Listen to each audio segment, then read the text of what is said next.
Hello guys. Now we're going to learn about the principle of dealing effectively with internal commitment. Basic truism I have discovered that most stress they experience comes from inappropriately managed commitments they make or accept. Even those who are not consciously stressed out will invariably experience greater relaxation, better focus, and increased productive energy when they learn more effectively to control the open loops of their lives. You have probably made many more arrangements with yourself than you realize, and every single one of them, big or little, is being tracked by a less than conscious part of you. These are the incompletes or open loops, which I define as anything pulling out your attention that doesn't belong where it is, the way it is. Open loops can include everything from really big to do items like end world hunger to the more modest hire new assistant to the tiniest tasks such as replace porch light bulb. In order to deal effectively with all of that, you must first identify and capture all those things that are ringing your bell in some way. Clarify what exactly they mean to you, and then make a decision about how to move on them. That may seem like a simple process, but in reality, most people don't do it in a consistent way. They lack the knowledge or the motivation or both, and most likely because they are not aware of the prices paid for neglecting that practice. The basic requirements for anybody who wants to manage their commitments will require the implementation of some basic activities and behaviors. First of all, if it's on your mind is not clear. Anything you consider unfinished in any way must be captured in a trusted system outside your mind, or what I call a collection tool that you know you will come back to regularly and sort through. Second, you must clarify exactly what your commitment is and decide what you have to do, if anything, to make progress toward fulfilling it. Third, once you have decided on all the actions you need to take, you must keep reminders of them organized in a system you review regularly. An important exercise to test this model would be like I suggest that you write down the project or situation that is most on your mind at this moment. What most bugs you, distracts you, or interests you, or in some other way consumes a large part of your conscious attention. It may be a project or problem that is really in your face, something you are being pressed to handle, or a situation you feel you must deal with sooner rather than later. Maybe you have a holiday trip coming up that you need to make some major last minute decisions about. You just read an email about a new and pressing issue in your department, or perhaps you just inherited some amount of money through lottery or something through inherited or by hitting a lottery. You don't know what to do with the cash, whatever. Describe in a single written sentence your intended successful outcome for this problem. Right? Now write down the very next physical action required to move the situation forward. If you had nothing else to do in your life but get closure on this, what visible action would you take right now?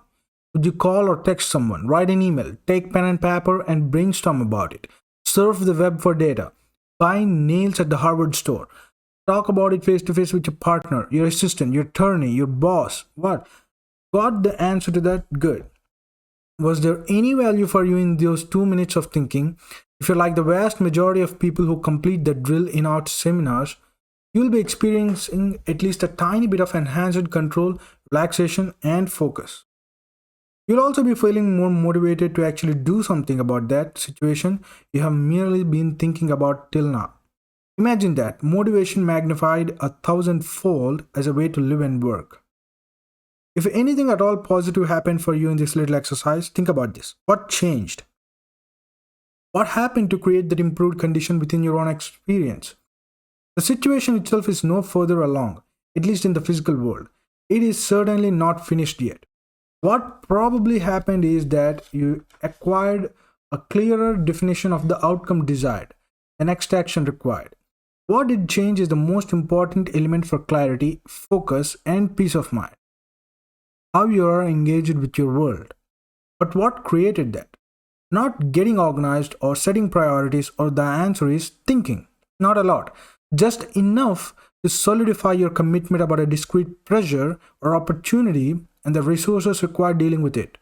People think a lot, but most of that thinking is of a problem, project, or situation, not about it. They actually did this suggested exercise. You were required to structure your thinking toward an outcome and an action, and that does not usually happen without a consciously focused effort. Reacting is automatic, but thinking is not. You need to understand that. Now, the real work of knowledge work. Welcome to the real life experience of knowledge work and a profound operational principle. You have to think about your stuff more than you realize, but not as much as you're afraid you might. In knowledge work, the task is not given, it has to be determined. What are the expected results from this work is the key question in making knowledge workers productive. And it is a question that demands risky decisions. There is usually no right answer. There are choices instead. And results have to be clearly specified if productivity is to be achieved. Most people have a resistance to initiating the burst of energy that it will take to clarify the real meaning for them of something they have let into their world and to decide what they need to do about it. We are never really taught that we have to think about our work before we can do it. Much of our daily activity is already defined for us by the undone and unmoved things staring at us when we come to work, or by the family to be fed, the laundry to be done, or the children to be dressed at home. Thinking in a concentrated manner to define desired outcomes and requisite next actions is something few people feel they have to do until they have to.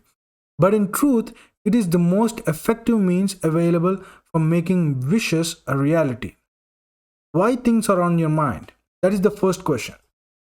Most often, the reason something is on your mind is that you want it to be different than it currently is. Yet, you haven't clarified exactly what the intended outcome is. You haven't decided what the very next step or physical action is. You haven't put reminders of the outcome and the action required in a system you trust. That is why it is on your mind. Until those thoughts have been clarified and those decisions have been made and the resulting data has been stored in a system that you absolutely know you will access and think about when you need to, your brain can't give up the job. You can fool everyone else, but you can't fool your own mind. It knows whether or not you have come to the conclusions you need to, and whether you have put the resulting outcomes and action reminders in a place that can be trusted to resurface appropriately within your conscious mind. It will keep pressuring you about that untaken next step, usually when you can't do anything about it, which will just add to your stress. Your mind doesn't have a mind of its own. At least a portion of your mind is really kind of stupid in an interesting way. If it had any innate intelligence and logic, it would remind you of the things you needed to do only when you could do something about them.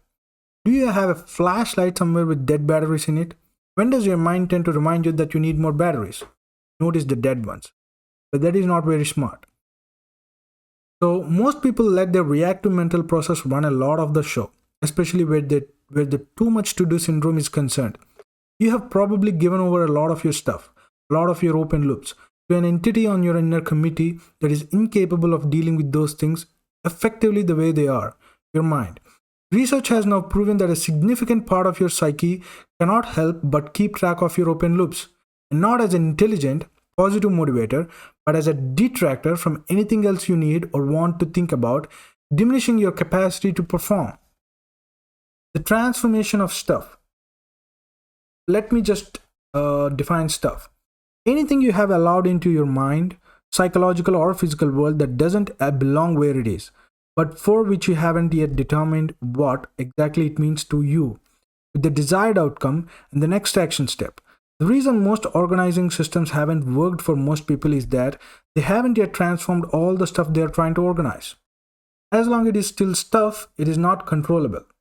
Almost all of the to-do lists I have seen over the years were merely listings of stuff, not inventories of the resulting real work that needed to be done. They were partial reminders of a lot of things that were unresolved and as yet untranslated into outcomes and actions. That is, the real outlines and details of what the list maker had to do. At the conclusion Vast majority of people have been trying to get organized by rearranging incomplete lists of unclear things. They haven't yet realized how much and what they need to organize in order to get the real payoff. They need to gather everything that requires thinking about and then do the thinking if their organizational efforts are to be successful. So what is the process? The process is managing the action. You can train yourself almost like an athlete to be faster, more responsive, more proactive, and more focused in dealing with all the things you need to deal with.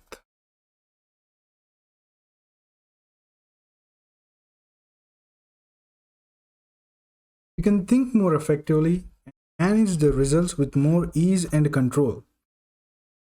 You can minimize the loose ends across the whole spectrum of your work life and personal life and get a lot more done with less effort.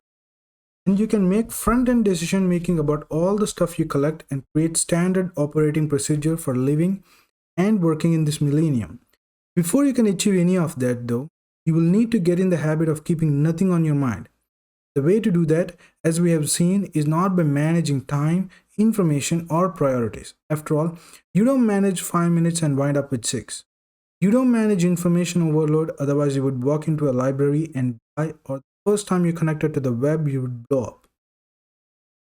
And you don't manage priorities, you have them. Instead, the key to managing all of your stuff is managing your actions. Managing action is the prime challenge. What you do with your time, what you do with information, what you do with your body, your focus related to your priorities. Those are the real options to which you must allocate your limited resources. The substantive issue is how to make appropriate choices about what to do at any point in time. The real work is to manage your actions. That may sound obvious, however, it might amaze you to discover how many next actions for how many projects and commitments remain undetermined by most people. It is extremely difficult to manage actions you haven't identified or decided on. Most people have dozens of things that they need to do to make progress on many fronts, but they don't yet know what they are. And the common complaint that I don't have time to is understandable because many projects seem overwhelming. And are overwhelming because you can't do a project at all. You can only do an action related to it. Many actions require only a minute or two in the appropriate context to move a project forward. In training and coaching, many thousands of people I have found that lack of time is not the major issue for them. Real problem is a lack of clarity and definition about what a project really is and what associated next action steps are required. Clarifying things on the front end when they first appear on the radar rather than on the back end after trouble has developed allows people to reap the benefits of managing action. Getting things done requires two basic components: defining what done means and what doing looks like. And these are far from self-evident for most people about most things that have their attention. And then, number 2, the value of a bottom-up approach. I have discovered over the years that practical value of working on personal productivity improvement from the bottom up, starting with the most mundane ground floor level of current activity and commitment. Intellectually, the most appropriate way ought to be to work from the top down, first uncovering personal and organizational purpose and vision, and then defining critical objectives and focusing on the details of implementation. The trouble is, however, that most people are so embroiled in commitments on a day-to-day level that their ability to focus successfully on the larger horizon is seriously impaired. Consequently, a bottom-up approach is usually more effective. Getting current on and in control of what is in your tray and on your mind right now. And now, incorporating practices that you can trust will help you stay that way. Will provide the best means of broadening your horizons. A creative, buoyant energy will be unleashed that will better support your focus on new heights, and your confidence will increase to handle what that creativity produces. Many executives I have worked with during the day to clear the decks of their mundane stuff have spent the evening having a stream of ideas and visions about their company and their future lifestyle. This happens as an automatic consequence of unsticking their workflow. Number 3, horizontal and vertical action management.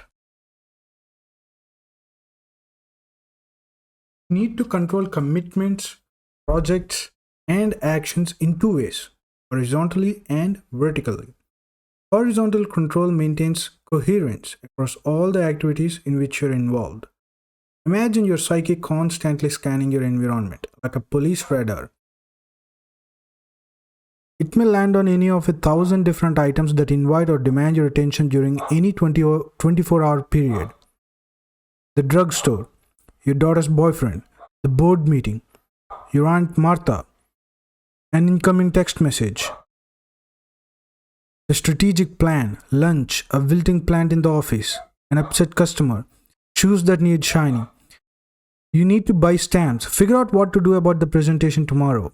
You might be surprised at the volume of things you actually think about and have to deal with just in one day. You need a good system that can keep track of as many of them as possible, supply required information about them on demand, and allow you to shift your focus from one thing to the next quickly and easily.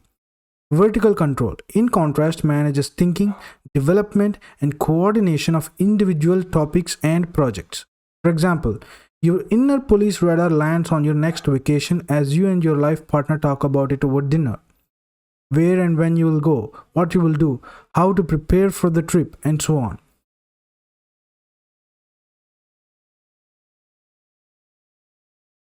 The goal for managing horizontally and vertically is the same. Get things off your mind and get them done. Appropriate action management lets you feel comfortable and in control as you move through your broad spectrum of work and life. While appropriate project focusing gets you clear about and on track with specifics needed, let's talk about the fourth step, major change. Getting it all out of your head. There is no real way to achieve the kind of relaxed control if you keep things only in your head. As you will discover, the individual behaviors described in this book are the things you're already doing. The big difference between what I do and what others do is that I capture and organize 100% of my stuff in and with objective tools at hand, not in my mind. That applies to everything, little or big, personal or professional, urgent or not. It goes for everything. I'm sure that at some time or other you have gotten to a point in a project or in your life where you just had to sit down and make a list. Subsequently, you felt at least slightly more focused and in control. If so, you have a reference point for what I'm talking about. Nothing externally changed in your world, yet you felt better about it. What did change significantly? How you were engaged with your world. That always happens when you get potentially meaningful things out of your head. Most people, however, do that kind of list-making drill only when the confusion gets too unbearable. They just have to do something about it. They usually, though, only make a list about the specific area that is bugging them. But if you make that kind of externalization and review a characteristic of your ongoing life and work style, and you maintained it across all areas of your life. I try to make the intuitive choices based on my options instead of trying to think about what those options are. A big problem is that your mind keeps reminding you of things when you can't do anything about them. It has no sense of past or future. That means as soon as you tell yourself that you might need to do something, store it only in your head, there is a part of you that thinks you should be doing something all the time. Everything you have told yourself you ought to do, it thinks you should be doing right now. Frankly, as soon as you have two things to do stored only in your mind, you have generated personal failure because you can't do them both at the same time. This produces a pervasive stress factor whose source can't be pinpointed. So most people have been in some version of this mental stress so consistently that they don't even know they are in it. It is like the constant buzzing noise in a room you didn't know was there until it stops. Can you get rid of that kind of stress and noise? Bet. Let me take you through those steps the next lecture. Thank you very much, guys.